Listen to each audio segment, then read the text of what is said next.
আচ্ছা, আজকে হচ্ছে এদিকে আমি আমার নতুন আরেকটা প্রজেক্ট নিয়ে আসছি। এখন এই প্রজেক্টটার কথা যদি বলি, এটা হচ্ছে মূলত হচ্ছে যে বিভিন্ন জায়গাতে, যেমন বিভিন্ন দুর্যোগ পরিবেশ বা যেসব জায়গাগুলো একটু একদম অপরিষ্কার থাকে, ওইসব এরিয়াতে হচ্ছে ম্যাক্সিমাম টাইমে হচ্ছে যে এসিড বৃষ্টি হয়। হ্যাঁ, এখন এসিড বৃষ্টি যে হয়, এসিড বৃষ্টির জন্য এখন হচ্ছে যে এসিড বৃষ্টি মানে বলে আসে না। তো যখনই আসে প্রায় অনেক শয়ে শয়ে হাজার হাজার মানুষ হচ্ছে যে এই এসিডের মধ্যে জল ছাড়ে। তো ওই প্রবলেমটাকে সলভ করার জন্য হচ্ছে আমার এই প্রজেক্টটা মূলত হচ্ছে যখন বৃষ্টি শুরু হবে তখন মনে করেন এক্সাম্পল হিসেবে যদি একটা হসপিটাল টাইপের ড্যামো দেওয়া হয়েছে, এরকম মল, এরকম বিভিন্ন জায়গার পরিবেশে হচ্ছে যে এটা একটা ডিভাইস থাকবে।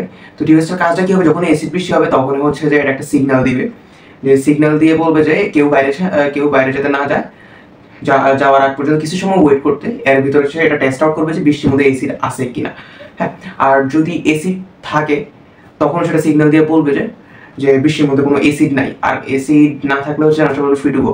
তো আই থিঙ্ক জিনিসটা হচ্ছে অনেক রেয়ার হলো, এসিড বৃষ্টি অনেক রেয়ার হলো, স্টিল আই থিঙ্ক এটা একটা লাইফ সেভিং প্রজেক্টের মতো হইতে পারে, আই গেস।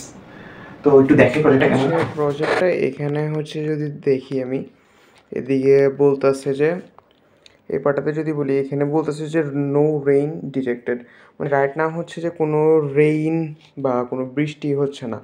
তো এটা ডিটেক্ট করবে যখন হচ্ছে যে এই পার্টটার মধ্যে কোনো পানি লাগবে বা বৃষ্টি পড়লে এই পার্টটা যখন ভিজবে তখন এটা ডিটেক্ট করবে।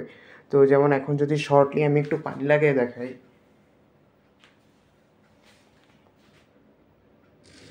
যে এখন এটা ঘুরে আসছে, তারপরে এই পার্টটা ঘুরবে, তারপরে এখানে হচ্ছে যে please wait taking water samples, এখানে ওয়াটার স্যাম্পল নেওয়ার পরে যে এখন হচ্ছে এইখানে কোনো অ্যাসিড নেই, তখন আবার পানিটা ফেলে এটা হচ্ছে আবার পিছনে আবার যদি লাগাই আমি, এটা আবার ব্যাক আসবে, আবার হচ্ছে এটা ওয়াটার স্যাম্পল নেবে, তারপরে হচ্ছে যে এটা আবার বলবে যে নো অ্যাসিড। এখন তো অ্যাসিড নেই কারণ এখানে আমি কোনো সেন্সরে বসাই নেই। হ্যাঁ, এখন যদি আপনার যদি বলেন যে এখানে হচ্ছে যে আমরা একটা সেন্সর ব্যবহার করেছি, যেটা হচ্ছে যে পিএইচ মাত্রা নির্ণয় করতে পারে, সেটা হচ্ছে এটা।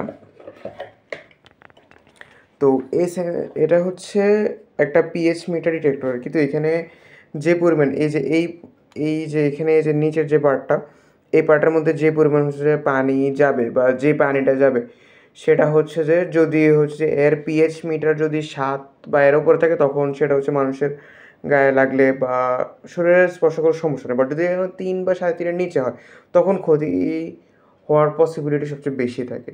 তো ঠিক এখানে হচ্ছে জাস্ট এটা ডেমো প্রজেক্ট দেখে হচ্ছে যে এমন, কিন্তু এখানে হচ্ছে যে